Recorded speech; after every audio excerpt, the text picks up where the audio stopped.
episode 87. My name is Dave Hunt, and I'm joined by Michael Swick.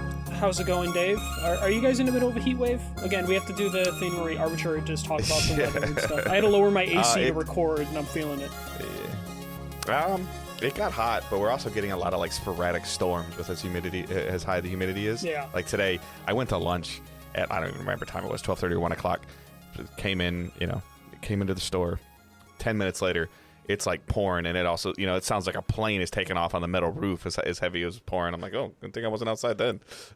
Yeah, no, that definitely had the street flood a couple times in the last couple days. I think I saw Chicago in the city had a tornado watch. Yeah, downtown Chicago. That doesn't happen. I was at work and I was just like, not liking this. Yeah, a couple of my Chicago friends I follow on Twitter, some people I know, we were like, this is supposed to be in the suburbs. This doesn't happen here. Yeah. So, all right. We are Digital Days Gaming. We are a weekly podcast that posts every Thursday morning at 6 a.m. on podcast services of your choice. You can also just go to the website, digitaldaysgaming.com. You can follow us on Twitch, twitch.tv/digitaldaysgaming, where we record the show live, typically Tuesday nights, Tuesday afternoons, depending on what's going on in both of our lives and work and all that fun jazz. But Tuesdays are usually the day. Could be noon, could be 3, could be 5, could be 10, but it's on Tuesday. So please consider following us there. And if you have the ability to leave a sub, that's super helpful because we do have an affiliation with Twitch. So that's a way to help us. I keep forgetting to talk about this, but it's always in the show notes as well, is that we do have merch. So it's a Teespring store. You can check it out. Hoodies, sweatshirts. That's really all that's there right now. T-shirts, hoodies, sweatshirts, t-shirts. So if you get any of that and you decide to order some of that, just take a picture of it, send it to us. We'll tweet it out on the main account, show you guys, appreciate the support. So that's there as another thing, as well as all the other stuff where you can join and hang out in the community. So, all right.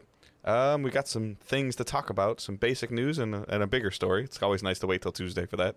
So. Oh, yeah. Especially without this, I was going to be scraping the bottom of the barrel in terms of video game news for this week. The first story is one of those news stories that I just put on here. It's more for me than Dave, if anything. The next Smash Brothers character, the last character in Fighter Pack 2, is actually going to be the last character come into Smash Brothers Ultimate.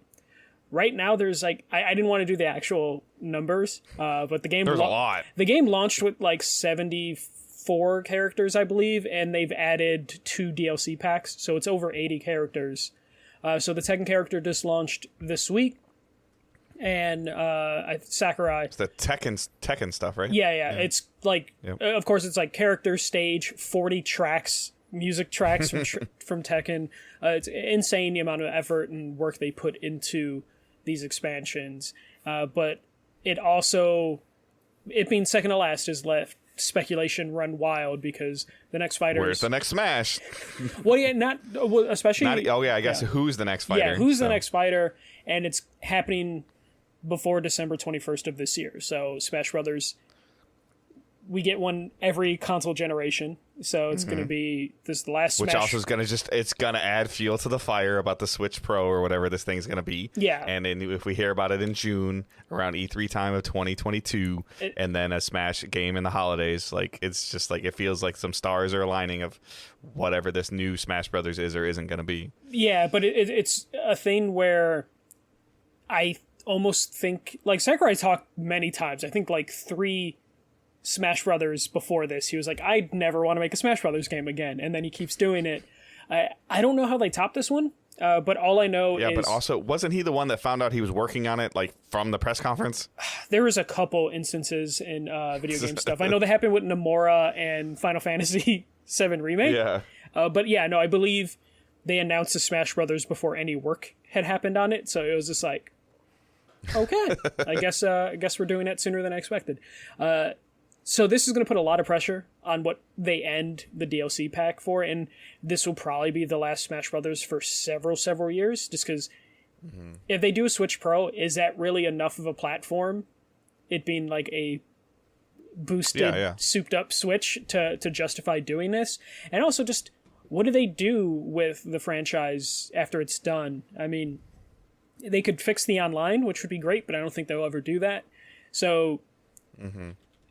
there's a lot of pressure on this last DLC character. They've done a really good job so far, though there's a lot of Fire Emblem characters that the community's been upset about.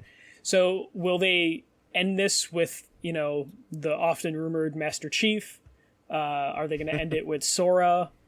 Are they going to just put Waluigi in it? Like, there's a lot of, like, dream characters coming, and I feel like no matter what they do, a lot of people... That's going to be a letdown. Yeah, it's going to be a letdown. I think right now the only way they can... They're screwed. Yeah, the only way they can avoid a letdown is, I think, if they just put Sora in the game. And not just because I'm a Kingdom Hearts fan, but... Yeah, like, I think that's, like, the safest bet. Yeah, that is the one that is constantly... asked for, and it trends every time Smash Brothers trends. So I think if they don't do Sora, it's going to be a letdown. And I almost feel like if they don't do, if they do a Nintendo character, it's also going to be a letdown, which is crazy because this is a Nintendo game, and there are still plenty of characters they can pull. Just make Game Pass a fightable character. I mean, if they add Master Chief in it, they added a Mii costume for Elder Scrolls in it, and I think there's a Doom Guy helmet in it, so they got their Bethesda stuff down in Mii costumes. So maybe they technically already have Xbox representation with Banjo. So actually, yeah, they got their Xbox stuff down. Yeah, I know. Maybe Nathan Drake. I was gonna say, like, maybe if they talk to Sony and get like a PlayStation mascot in there, but I don't think that will happen either. Just put Cole in there just to mess with people. Yeah, no, just put Fat Princess in it. Just like pay Sony like $1,000 for the rights to Fat Princess, and then throw her in there. That'll probably be enough. But yeah, no, they're going to be in a tough spot, and I'm assuming if we're getting this before December 21st, we'll probably find out around TGS time. Maybe the Game Awards, if the Game Awards isn't too close to the end of the year this year. Yeah, but I mean, don't they do like this is like they dedicate a whole they would dedicate a whole direct to the last DLC, right? They would. But they also like to include some sort of Smash Brothers news in Nintendo Directs or in big things. So if they announce a partnership with Gamescom, or if they announce some sort of partnership at TGS, I expect we would see it there. And Jeff Keighley, fightable character. He's already in Among Us, so you might as well just add him to Smash Brothers as well. I'm looking forward to seeing this just because I want to see the craziness that happens for it. And anytime they add a character, they put so much effort into this series, or into the edition. You get the stage, you get the music tracks. So I would be fascinated with how they take care of whatever the last character is, because I feel like you have to go out with a bang, though it would be the most Nintendo thing to just be like, here's a Mario variant. Like, because I'm about to say, like, Samus is already in it, right? Yeah. Every Nintendo franchise you can think of, they're in this game, either as like a Mii trophy, a Mii costume, or an actual character from the game. So they can only really go with, like, the community wants Waluigi, but I think Waluigi has like a statue, so I don't know if they're going to do that. So they're kind of running out of Nintendo stuff, but I'm sure there's some old stuff. If they really want to go retro, they definitely have like the archive to dig through. Right. All right. The next story made me very happy. Remedy announced a partnership with 505 Games, and they're making 2 more games in the Control universe.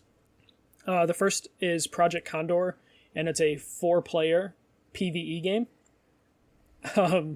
set in the Control universe, which sounds like it could be really cool.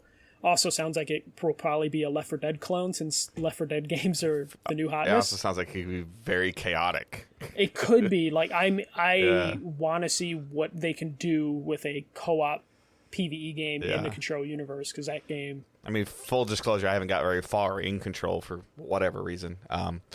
But the stuff that I was in there was some of the environments that they built, and then just some of the mechanics that are in the game. Like, that could be potentially really, really cool. But also, I'm just not sure if it would have staying power unless the story is like really cool. And then obviously they have to handle letting you play as 2 people, or letting you play as 3, or letting you play as 4. And please, for the love of God, I don't want to go off on a tangent, but make the co-op progression just work. Yeah, please just make it work. My concern is, like, as much as I love Control, I think Control, I picked that as my game of the year the year it came out. The shooting's not great.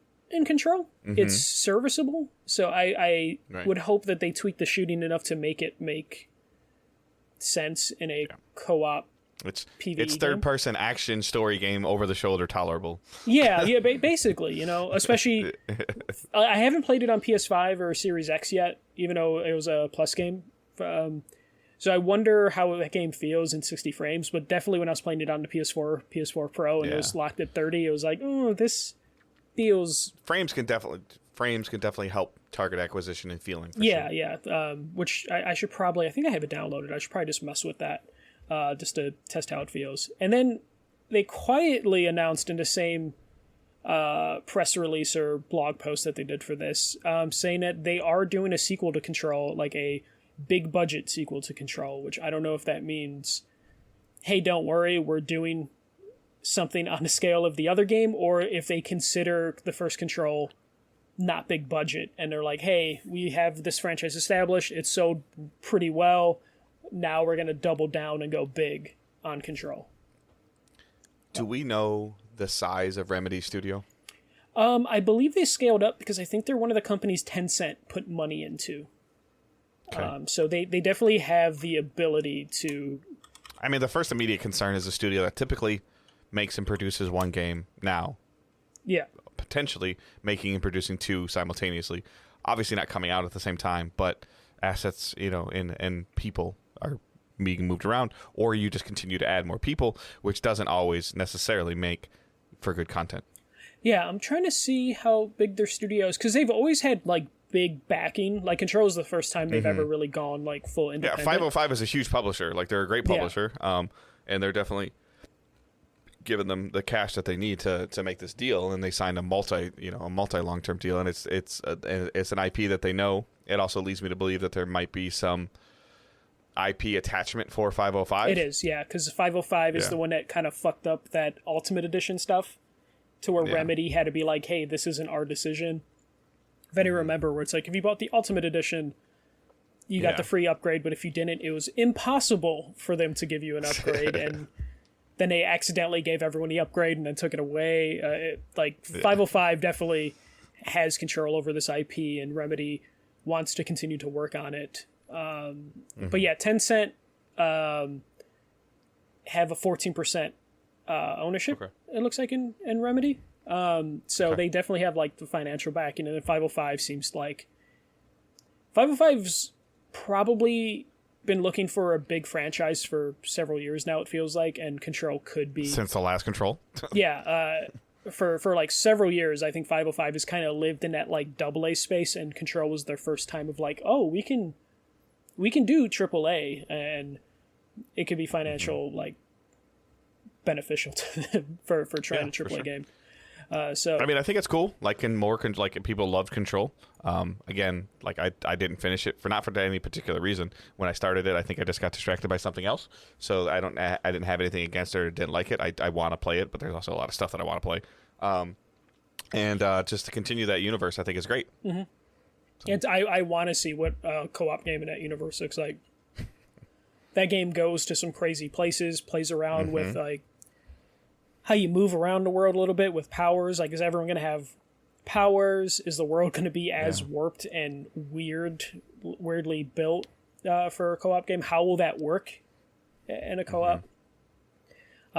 Will it just be another Left 4 Dead clone? Did they announce this too late or too early based on all the Left 4 Dead games we're getting this year and next year? Like, where they're going to fit? I mean, I'd imagine they're just announcing this now, so this will probably come out around whenever the fuck Suicide Squad comes out on. Are we going to be burnt down on, like, 4-player co-op games by the time this comes in? Coming off of Gotham Knights right into Suicide Squad, right into this. You know? Yeah, then this year we have, like, Left 4 Dead, and then we have Redfall next year from Xbox, so there's a lot of competition in this space, which is always hilarious when that happens. It always seems like this happens every couple years in the game industry, where it's just like, people are like, oh, these game studios are copying each other, and it's like, no, like, games take a while. They were all announced around the same time. Yeah, like, all these games take time to build. They just happen to announce at the same time. Like, they organically sometimes just come into the same genre.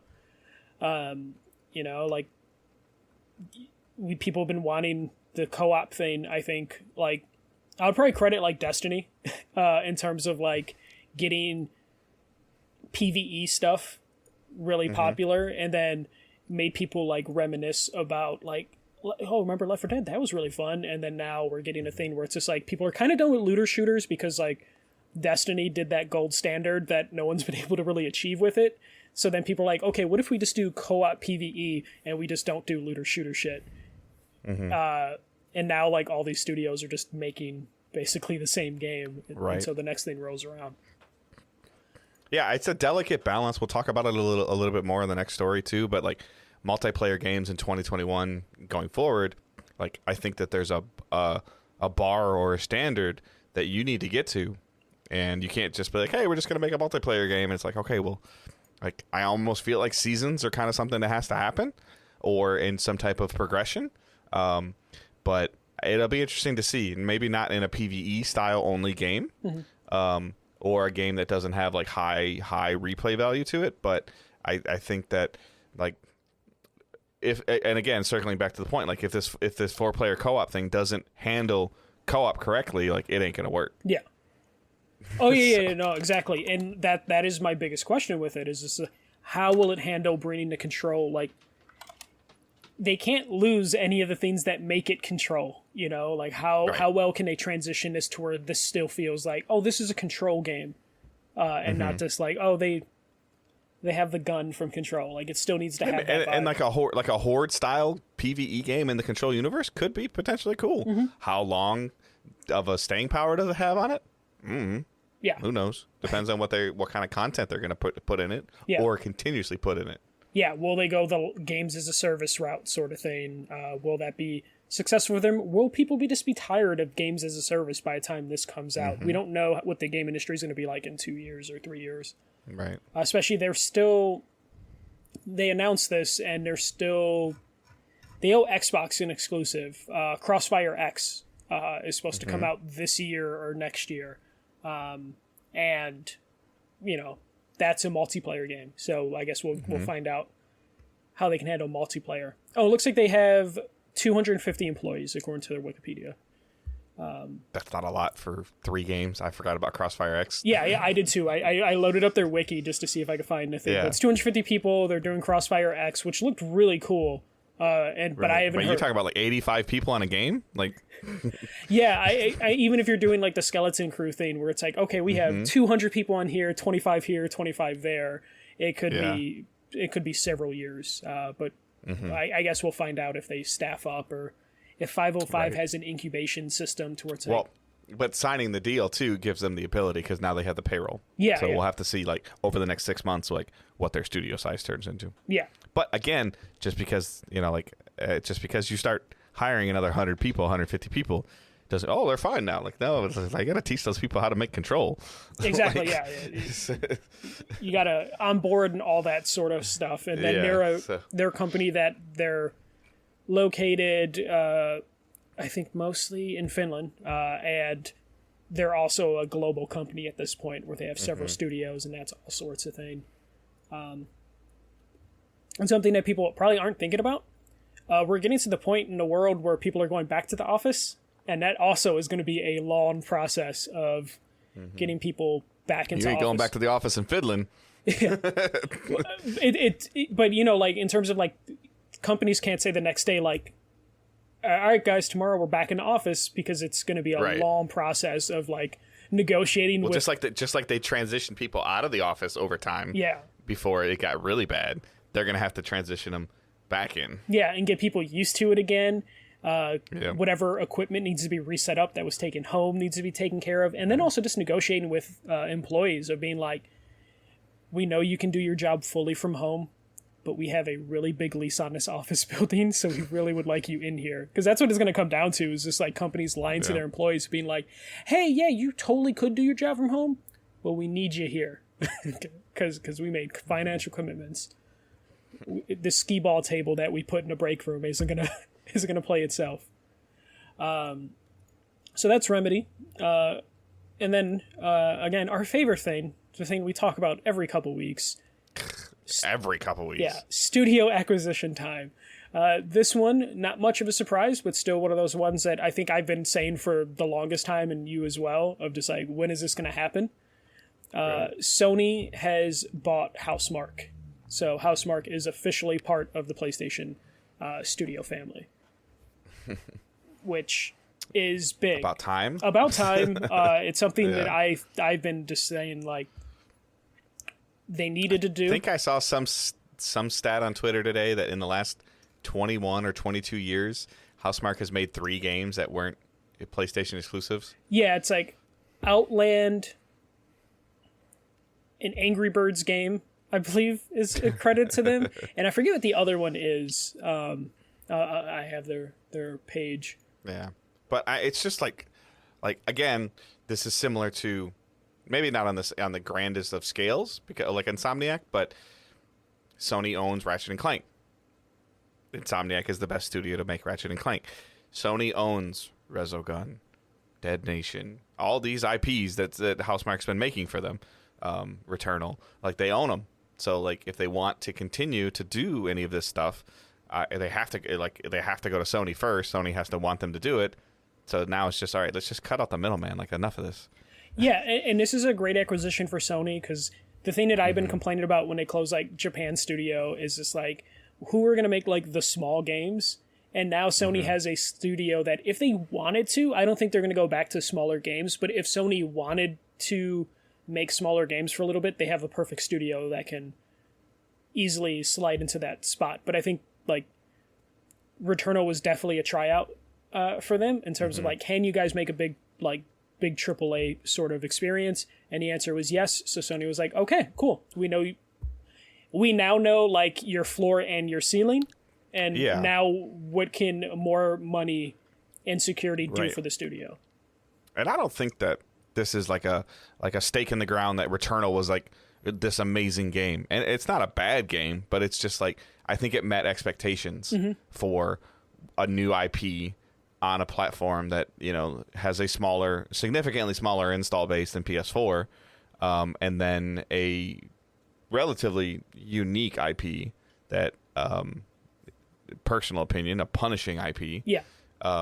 So like, in terms of like, it did enough to, you know, like, to maybe, or like this did enough, and then whatever they showed Sony as, hey, like, this is what we would like to do next, obviously is intriguing enough to Sony. We're like, you know what? Okay, like, it's time. Like, you did a good enough job with making our first new IP exclusive on PS5, and obviously whatever they're starting to work on already is enough that Sony's like, okay, we need to make this happen. Yeah, we need to support the studio. We can't let them slip away, especially now.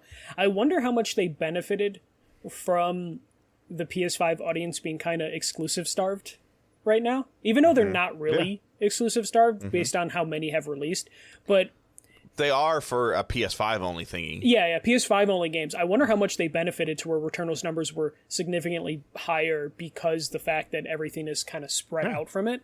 I mean, we've had 3 games come out that are only playing, and Xbox again doesn't have any either. But on PlayStation 5, who's winning the hardware war right now, the hardware sales war, you've had 3 PS5 only experiences come out. Yeah. In as of July 1st. Hell. So like tentatively as of like September. And that benefits Housemarque, but it also puts a lot of pressure on them of like, if they fucked it up and they had everything going for them, kinda, it could have been Housemarque announcing like, hey, we're going to call it quits, or we're going to go back to arcade games. Instead, they reached what they needed to reach for Returnal. They exceeded like at least my expectations for how Returnal was going to be. They for sure, they took advantage of like the opportunities that were available to them, and now they have the security of PlayStation, who aren't going to rush them, who will let them just do what they have to do to make their next game, whether it's a sequel to Returnal, something in the same vein, or if they want to fuck around and let them do some like arcadey games, they totally could. I don't think they will, but like it's at least an option. But to your point, like you mentioned earlier, like now maybe they can give them the payroll to where they can have a team of, I don't even know, 50 people, 70 people make Resogun 2 if they wanted to, and still have somebody work on their big AAA thing. I think another twin stick style Resogun style game, it could be amazing. Yeah. You know, and a much needed genre on the PlayStation 5. And also just to like let people at the studio just kind of like let their creative juices flow, basically, of just like, hey, like you're gonna make the next Returnal, but also, hey, you can make a Skeleton Crew that are making a smaller game. Or like if they wanted to support Returnal with DLC, they could probably do that now. Right. And you know, there's more incentive for them to do that with when they make it run on PS4. Yeah, when they when they find a way to do that. But yeah, no, this was huge for Housemarque. I'm happy for them. They're one of those studios that definitely they kind of hit that. I mean, considering years, I don't mean to cut you off. I'm sorry, but years ago when they came out and pretty much said like we have to change direction entirely because we don't feel that our current direction is sustainable. Yeah. To then go to now be purchased. Like, you know, like there's been a couple times now that there's been some high risks for Sony and studios, and they've paid off. I mean, people forget Sony Santa Monica canceled this huge sci-fi shooter game that they had going, and they practically begged Cory Barlog to come back and to reboot God of War, and it worked. Yeah. And Housemarque, you know, came out and said, hey, like, we can't do this, and whatever Battle Royale they were trying to work, like, well, obviously we can't do that. Yeah. Well, because it was like after Next Machina kind of bombed, even though it reviewed really well, they came out. Just didn't sell. Yeah, they came out and it was like it didn't sell, and then Matterfall was their other game that came out, and that was like their last effort of like, if this doesn't work, we're gonna have to do a fucking Battle Royale game, and then they released alphas for that, and it did nothing. No. So somehow they at least like Sony saw something in them to like give them the money to do Returnal, and then Sony was impressed enough to be like, you know what? And to you know, essentially let them delay it, what, 3 months, 2 months? Like, yeah, because it was supposed to be a launch game, right? Yeah. Or around launch. I thought it was February originally. So. Yeah, I think so. So yeah, I mean, amazing. Congratulations, Housemarque. Great job. I'm glad that they're financially stable now. Yeah, to do cool things. And then the other bit of the story. So on this is terrible. So on Twitter, Herman Hulst did the thing like, hey, welcome Housemarque to the thing.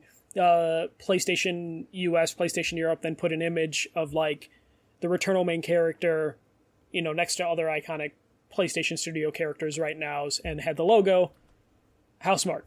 PlayStation Japan, on the other end, had the same image, but they had the Demon's Souls character, and it said, welcome Bluepoint to the PlayStation Studio family. That tweet was quickly deleted by the PlayStation Japan account, and now it's probably likely to come in the next couple days or a couple weeks, depending on if stuff was finalized. It's probably days. Yeah. Bluepoint looks like it might have been acquired, unless someone in Sony Japan just went rogue, but it's read their email upside down. Like, I don't know. Yeah, like it's something like the idea that like this image is the exact same image is made. Yeah, is made and created. Yeah, means it's kicking around somewhere at the Sony Japan office. So Bluepoint might be joining the PlayStation Studios group, and that is another acquisition where it just makes sense. They only make exclusive games for PlayStation. They haven't had a game kind of fail. So them joining makes perfect sense for that as well. It'll just be a matter of like, does Sony continue to let them remake games, or do they give them a shot? I think you have them do remakes for at least a couple more. I think that at this point in time, if this is true, this is my opinion. I tweeted this out, got some flack about this today. But if this is true, you give them you let them finish the Last of Us remake. You let them put the finishing touches on the Last of Us remake so that Naughty Dog can get out whatever this multiplayer game is or isn't. Yeah, because it needs to come out. Yeah, factions can't be a mystery for another year. Like it needs to just do something. And I've seen rumors everywhere of like this is like a massive like MMO style thing, and like whatever. If Naughty Dog is being overly ambitious with this. They need to get this game out, or we need to at least start seeing what it's going to be. Yeah, or just a confirmation that it still exists. You know, because they haven't mentioned factions by name for a long time. And my concern is the more and more and more I've been thinking about this is like, okay, so factions multiplayer was fine, it was good, if not great at times. Didn't have long-term staying power. Uncharted's multiplayer, kind of the same thing. Somewhat, long-term staying power, but not, like I mentioned earlier in the show, not what multiplayer needs to be in 2021, 2022. Each game had, like, worse and worse returns in terms of their longevity. Yeah. Like, 2 had the longest, and then 3 was like, and then 4 was like, oh, damn, that existed. And it doesn't appear, unless they're being, like, super quiet about it, which there's no way you can be in the internet nowadays, they don't have the multiplayer pedigree of bringing in people in their studio to make these games that people want to sign into every day and play. Yeah. So I think that's a great idea for them to do, because the work's already done enough, and Bluepoint has worked with multiple studios before to get stuff done, so they can either take it to the finish line, and it doesn't necessarily mean that all of Bluepoint needs to go all hands on deck, depending on how far along it is on Naughty Dog's end. But yeah, I think you bring Bluepoint in and you just let them basically... Let's make it look pretty. Yeah, make them look pretty. But then also in terms of, like, after they finish that, you just let them run the gamut of, like, PlayStation franchises that are dead until they run out. Like, how cool would it be for them to, like, make it, like, to remake Infamous, like, and release it all? Or God forbid, like the Resistance, which I don't think it carries enough weight, like it doesn't carry enough sales weight, but or start messing with some of the Sly Cooper stuff or the Jack and Daxter stuff. Let them do Siphon Filter. Let them do Legends of Dragoon. Let them do White Knight Chronicles. Like there's a ton of stuff. There's a huge library they can dip into to give them Resistance. Let them Demon Souls it. Yeah. Let them do Resistance. Like let them do Resistance with online. Like let them go crazy. Okay. That franchise didn't sell as well as people remember it selling, but okay. Yeah, but I also don't think you need to put a ton of effort into like remastering the Resistance franchise. Agreed. In terms of like how fast, especially Bluepoint, like they produce stuff pretty fast if you think about it. So get them in a rhythm, help them, or let them help Naughty Dog get The Last of Us remastered out the door, and then just let them just go through all of the famous PlayStation franchise. Because like right now, like Naughty Dog has whatever this Factions 2 thing is, The Last of Us remake. There's got to be work on Last of Us Part 3, right? No, so... Or no, the new IP. Yeah, the new IP, and then they have a script idea for Last of Us Part 3, but they are working on a new IP. So you gotta push something off. Otherwise they're gonna go into development hell like they did with Uncharted 4. Yeah, and then that's when you burn people out. That's when you lose creative directors who are just like waiting for their turn.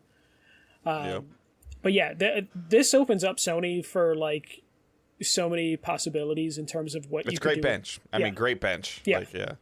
That can a bench that can step up, like Bluepoint is that perfect sixth man sort of scenario where it's just like they could just hop in there and then just do something big. And or when something's like it's just in a rough shape and where like you said, the studio's starting to get burned out on. Okay, guys, like come in here, get a fresh set of eyes. Let's clean this up. Let's get it back up. Let's get it back on target. Let's get it out. Yeah. It's funny, though. Bluepoint was already added to the wiki page for Sony Interactive Studios. But it just makes... The reason why I said this is terrible is because today should have been Housemarque's day. Yeah. It definitely should have been. And now it's just like Bluepoint. Now that Bluepoint stuff seems to be more... Like, people are like, oh, cool, they bought Housemarque. But what are they doing with Bluepoint?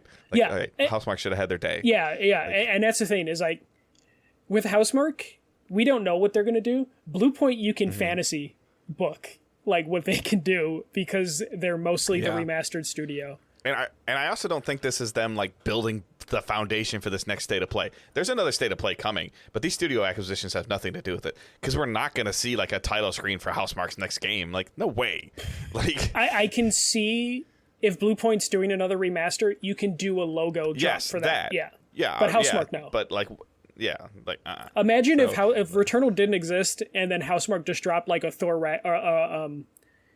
God of War Ragnarok trailer where it just said Returnal. Like people would be like, "What the fuck does that mean?"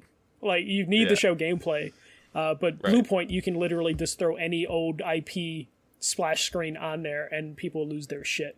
They could throw Blue Point's logo on the screen. They could throw Last of Us remake on the screen and just walk away. Yeah. And people are like, oh my god. Yeah. And Blue Point's so good at what they do. They can even throw like Killzone, and people would be like, oh shit, a new Killzone, even though no one would really be like, oh shit, a new Killzone.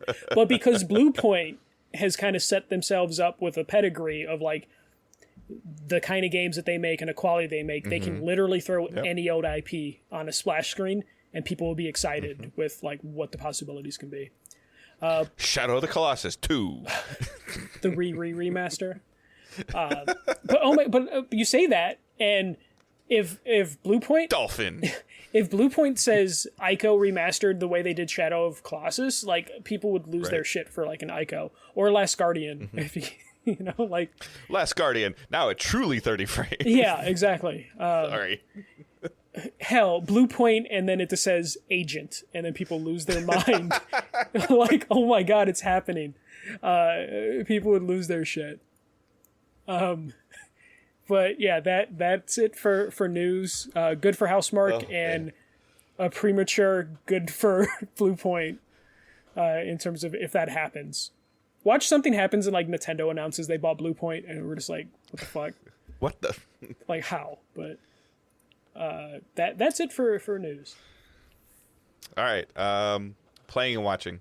So, I kind of dabbled back into Destiny a little bit, just because I wanted to get on the level to do the Grandmaster content, which gets you some weapons with a couple additional stat bonuses and perks. But it's also, I enjoy playing like high level content in Destiny, so I've been kind of going back and forth. I've been playing, jumping on Tuesdays, doing some of the story content. I think they're doing a fabulous job with the story content week over week, almost to the point where it's better than the loot loop that's in the game now, which is ironic to say that, because at the beginning of Destiny it was all about the loot loop and the story was garbage. So there's definitely a lot of stuff going on there that's kind of cool. I do have a gripe that I kind of came to this conclusion this morning, and I was like, oh, okay, this is actually genuinely annoying. So Destiny has essentially two systems in their game right now. So they have the XP system. As you level and do bounties and kill things and complete activities, you continue to grab XP. You can level from 0 to 100, unlocking a bunch of cosmetic stuff and some materials and stuff you need in the game. But also while you're doing that, you're leveling your artifact, which can give you a higher power level. It's essentially an infinite power level grind if you so choose. And then also they have the pinnacle, your gear level. As you know, they raise that 10 points through pinnacle activities where you can do that stuff. So currently the pinnacle cap in Destiny is 1320. That's the highest that you can get in terms of your physical gear score.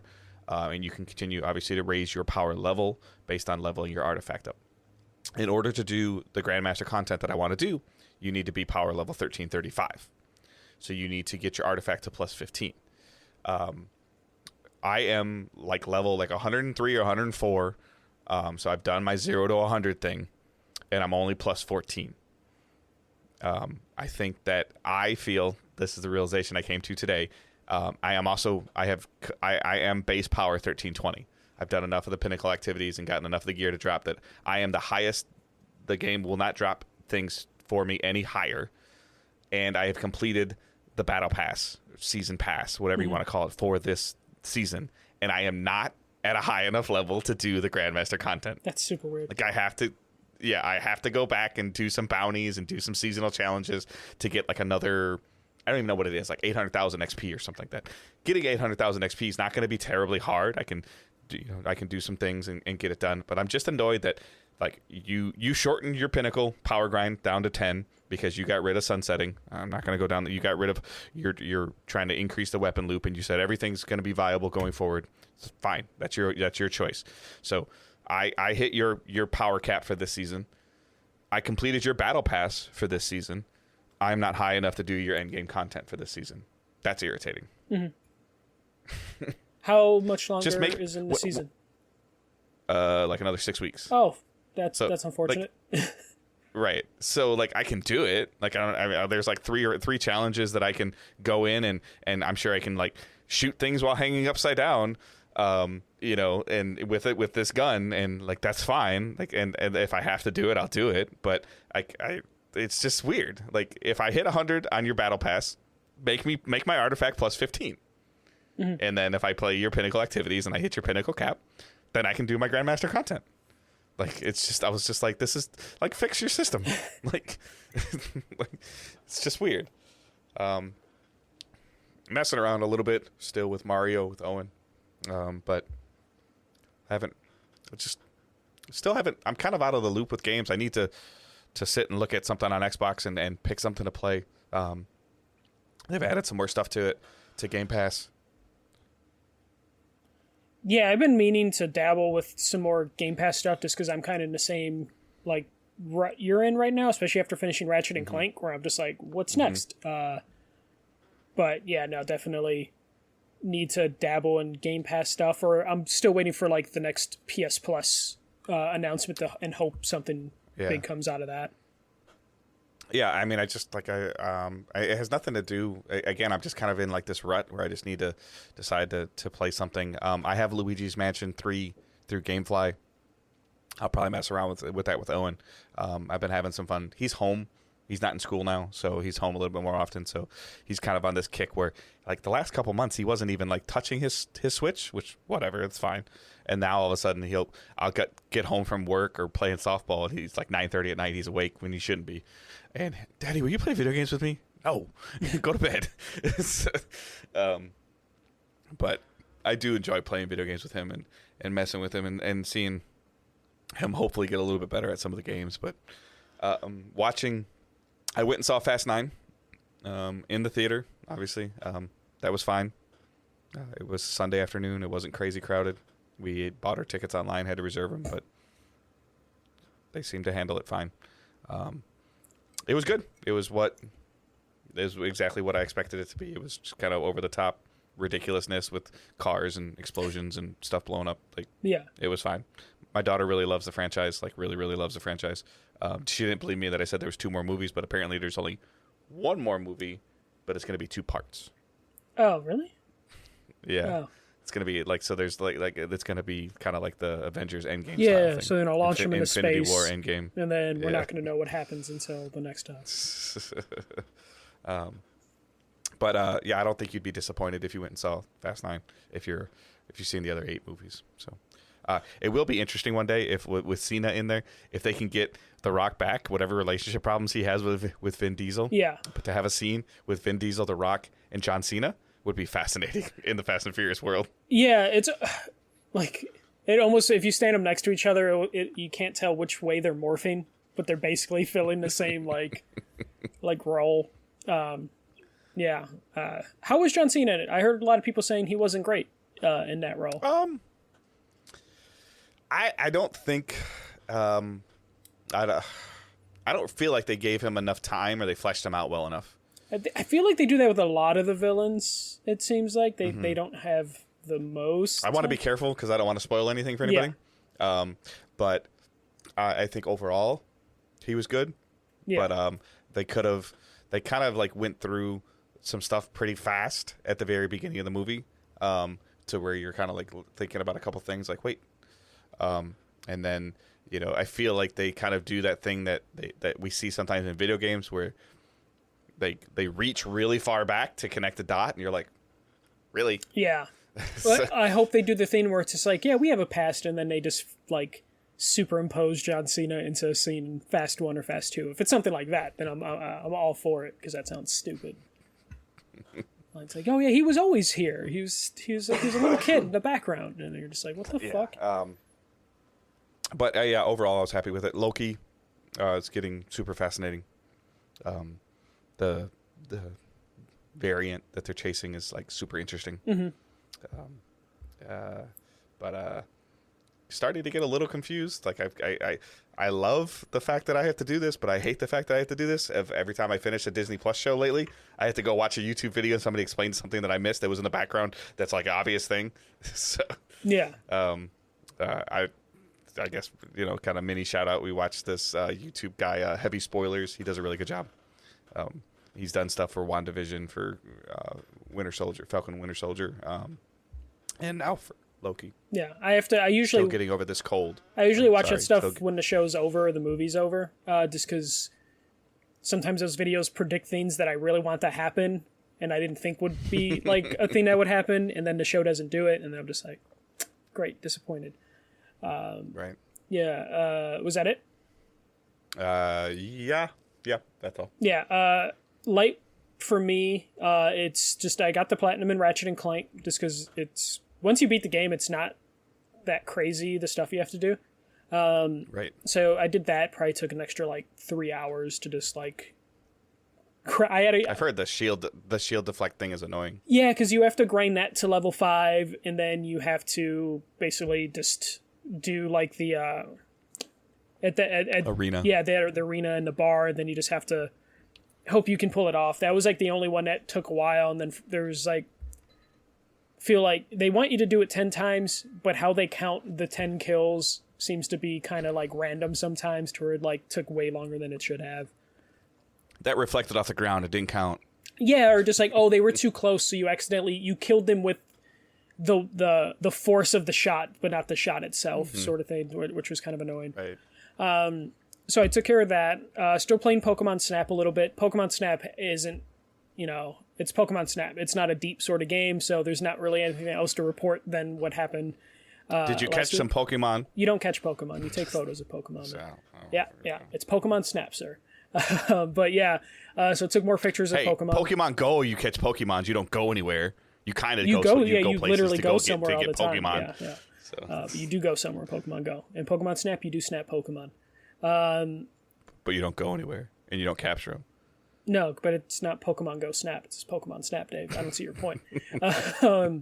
So still playing that. Just kind of looking for like the next game to play after I'd finished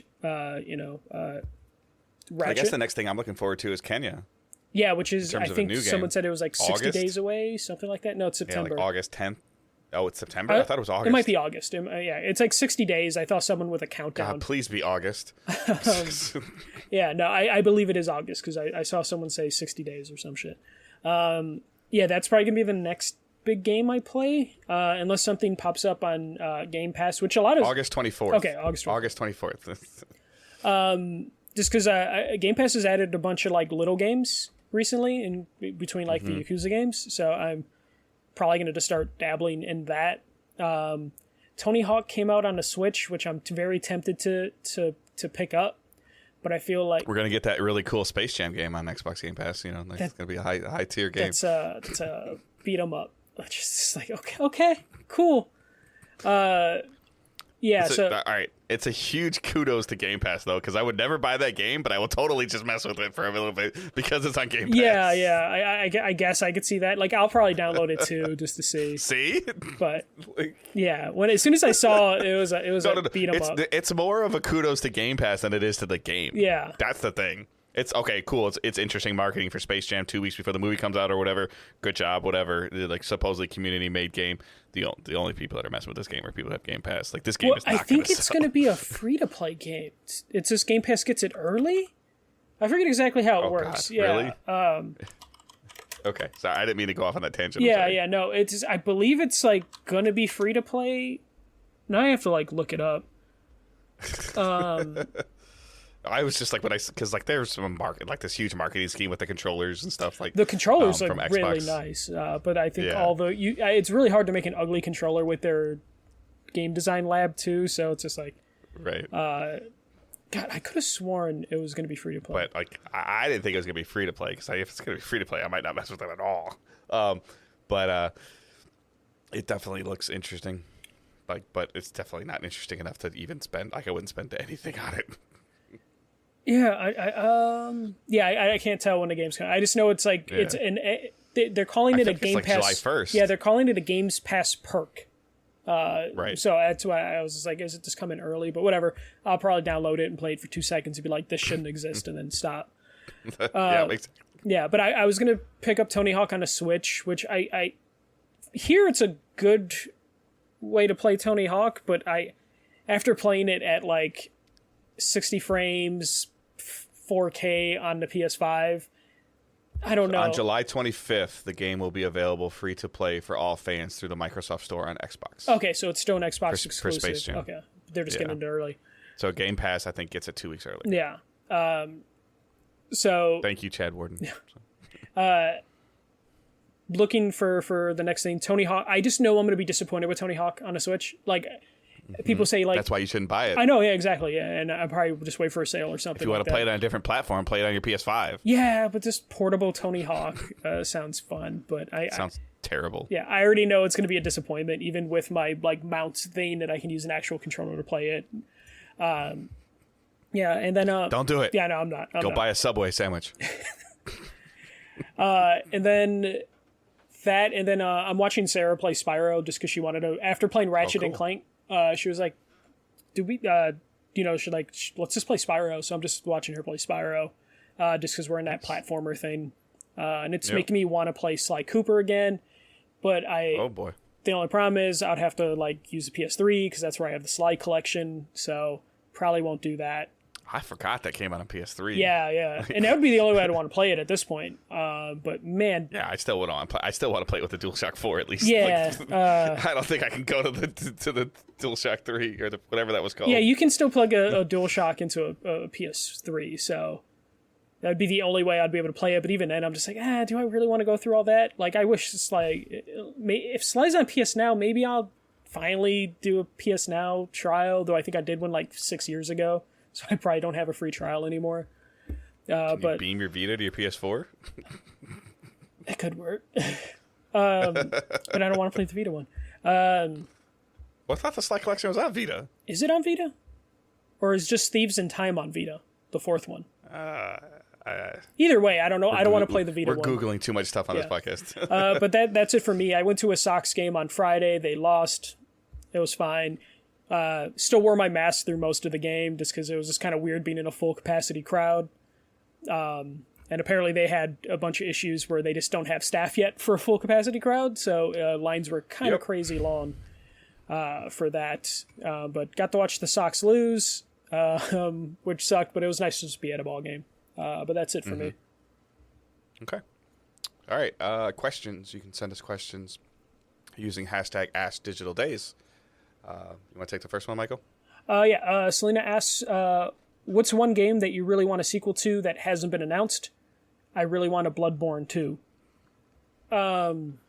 She's saying she wants Bloodborne 2. Yeah. So is there a sequel to a game that you're really looking forward to? Or that you want that doesn't exist? I thought I had something in my head at one point in time, but nothing's like jumping out at me right now that I would like to see something else for. I mean, maybe if you talk a little bit, I'll think of something. I did read this question, and I feel like I had an answer in my head, but then now it's gone. Yeah. I still want, like, I'm more interested, because we were talking about Blue Point earlier, in a bunch of different remasters. But I wouldn't mind another Valkyria Chronicles if we're just talking pure sequels. The last one was pretty good. I don't think anything matches, like, the first game.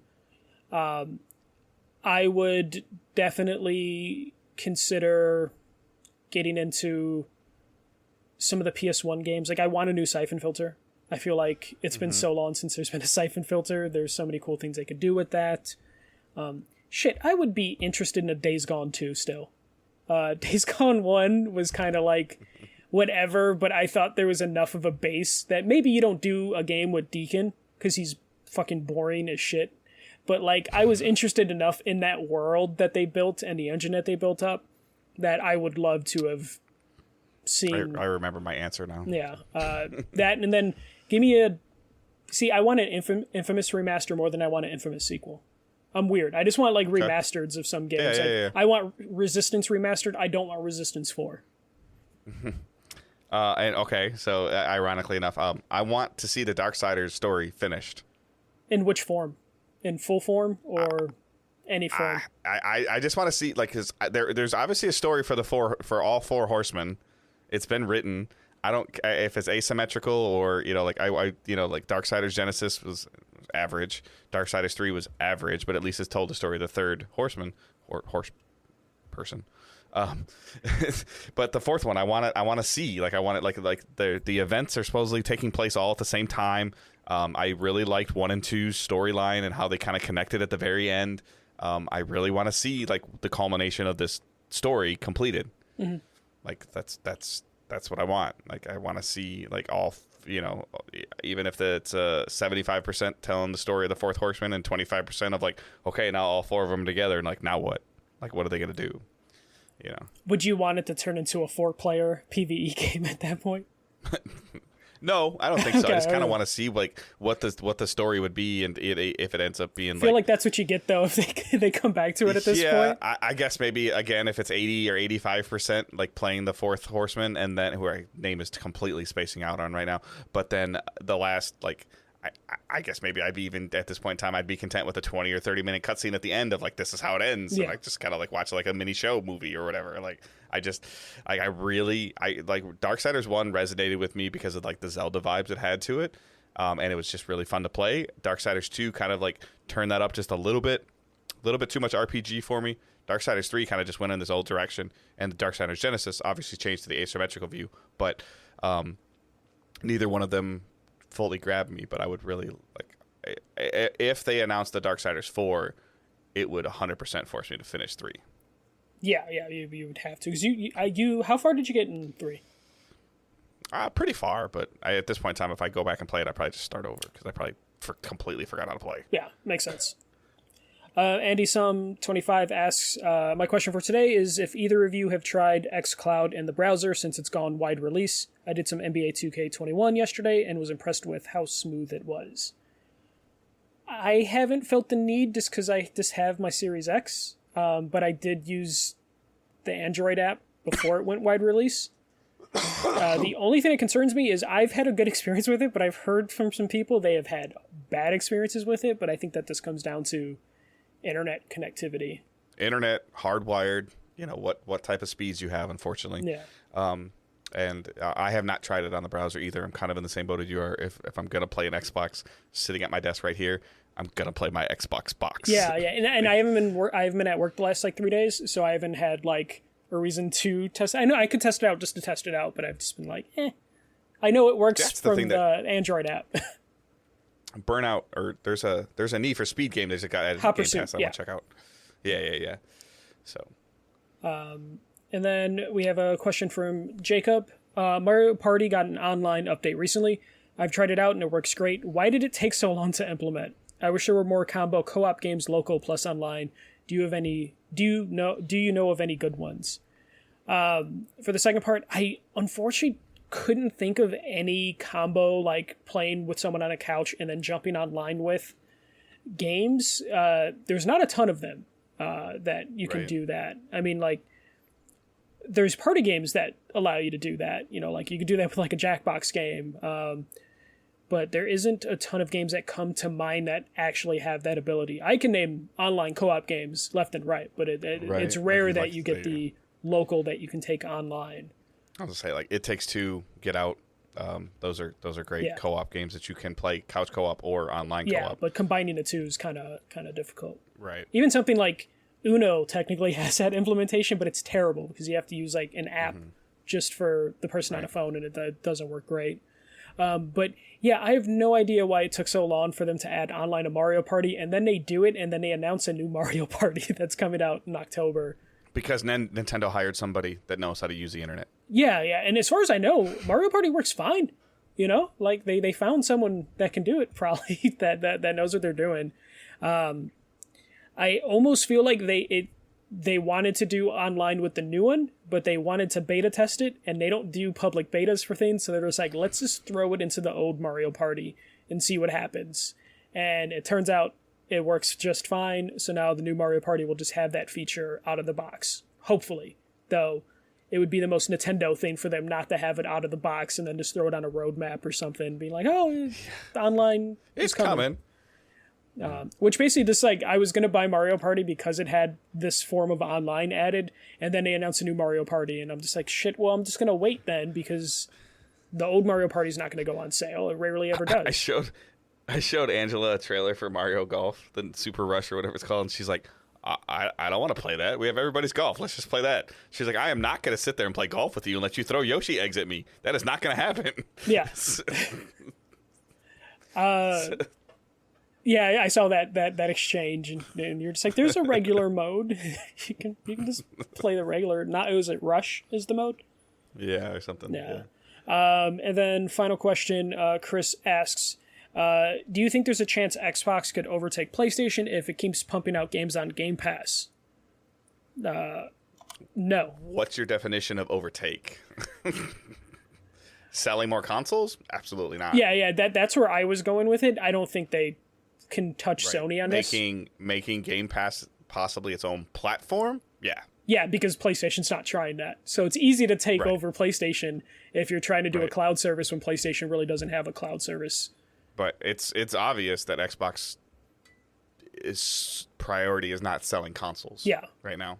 Xbox seems... Obviously, they want to sell consoles, but it's not their number one priority. It feels like Xbox kind of had like a come to Jesus moment where they're like, we're not gonna take PlayStation, so we're just gonna change our game plan. Like, we're not gonna beat PlayStation. Let's stop trying to beat PlayStation. Let's just focus on the Game Pass service, and then that's what they're just gonna focus on because they realize like... Yeah, and I think it's gonna be not putting words in your mouth, but instead of being Game Pass service, Game Pass platform. Yeah, no, they'll definitely shift to that, but like, and then it being baked into this Windows 11 update is part of that process. Yeah, they're playing. They basically couldn't beat Sony, so they changed games. Mm-hmm. They're just like, okay, we're in this console war. We're not winning this. All right, we're just gonna do a streaming war. Our competition's Netflix. Like, we're probably a couple of years away from Phil Spencer saying something like that. Of like, we're not competing with PlayStation. We're competing with Netflix. I mean, they 100% want. Oh, Starlink is a new game. Let me Google it really quick, and then there's an Xbox Game Pass advertisement on top of it. Like that's their end game. Yeah, I don't think this if Xbox ends up losing it, I mean, Xbox might make this generation competitive, but I think them making it competitive. What was the crazy number? They were like down 5-1 or something like that last generation. With the Xbox One to PS4, yeah, it was like a 5-1 ratio. I think the ratio right now is like 1-3, like 1-4. Yeah, I think that like we heard like Sony's at like what 9 million PS5s. Yeah, and Xbox just kind of hasn't. Really... It's like hovering around 4.5 to 5 between the two consoles. So it's like 1-2, and I think that's the best they can hope for. Yeah. At this point. So they just have to focus on services.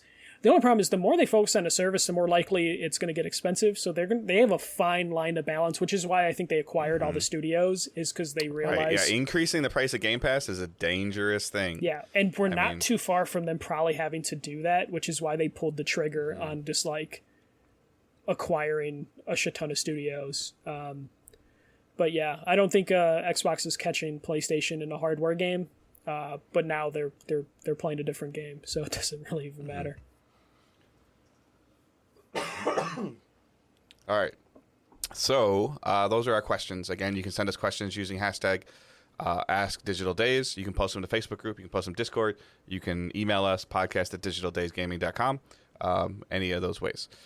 The socials, you can follow us at Digital Days Pod, the main account on Twitter. Michael's is at the first MJC. Mine is at Good Dave Hunt. Again, all of the community links are in the show notes. You can join Facebook. You can join Discord. You can follow us on Twitter. Everything that we just talked about is linked there. Website is linked there. Teesprings is there. Patreon is there. All that stuff.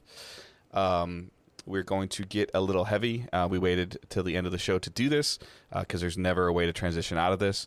So, but Michael and myself found out a couple days ago that we lost a very good friend. Started off as a colleague, turned into a friend. Andy Richardson from PS Nation has passed away suddenly. It sounds like he fell in his home. He was 33 years old. That is tremendously too young. And the world lost a really, really great person significantly too early. Rocket scientist, Eagle Scout, great writer, funny guy, just lighted up the room. And that hit really hard. Like, Michael and I have met Andy personally, not trying to be funny, but we've slept together. Yeah. Back when we all had at E3s had to like share beds. Yeah. So Andy is a friend. I told the story on my personal Facebook that one of my first encounters with Andy was we had met in LA. We were going out to dinner. We had taken the elevator down, and he goes, "Shoot, I got to go back up to the room." I'm like, "What's up?" He goes, "I got to get my windbreaker." I'm like, Andy, it's like 80 degrees outside. And he goes, Dave, I'm from Phoenix. This is like a 35-degree temperature drop. I need my jacket. And I was just like, wow. I can't think of Andy and not thinking about the time that we were at a PlayStation meetup during E3. It was me, Andy, and Emra, I believe. Were you there at this point? You had to been, because Andy was there. Yeah, if Andy was there, I was there. Yeah. But I think you were actually like socializing with people, and me, Andy, and Emra were just kind of like at the bar. But they were doing some like weird pub trivia thing. And Shu was there, Yoshida, and he was like doing the question things. And Andy knew the answer to the question, but he didn't want to say it because he was that like shy and a little reserved. So Emra just kept screaming at Shu, like screaming Shu's name and then screaming Andy's name right after. And Andy is like trying to get him to like stop because like Emra at this point have had too many drinks. But again, Andy is not going to do anything like to make him stop. So it's just Emra, who's like probably as tall as Dave, maybe a little shorter than Dave, just screaming. Emra's a big dude. Yeah, Emra's a big dude, so there's no way to stop him once he gets going. So it's just Andy quietly drinking his beer next to him, laughing as this big dude is just screaming his name at the top of his lungs to the fucking worldwide president of PlayStation. But the pun sunglasses. Oh yeah, the pun sunglasses. That we would have to, like Andy always was just like super witty, always quick to comment, and it would just be funny. He always lightened up the room. Again, phenomenal writer, covered JRPGs to the best of any ability that I've seen. If you can find the PS Nation Side Quest podcast, that's him in his zone talking about JRPGs. If you can dig up any of the E3 episodes that he was on, basically from what, like 2014 to 2018, probably 2017. Yes. Those are like him in his element as well, of him just trying to crack us up in the middle of it. He would basically just like sit there waiting with the microphone for us to accidentally walk into a pun, so then he can immediately call it out. So definitely, if you want to know a little bit more about him, check out the Side Quest and check out those E3 episodes. They're super entertaining, and he's definitely a reason why. Especially those would go on like 3-4 hours. So he, like, I think he had the same idea with me of just like, okay, we need to do something to keep the energy up. So like, it was just me doing stupid shit to keep the energy up, and then him trying to call out anyone else for doing something, just to see if he can crack people. And he was really good at that.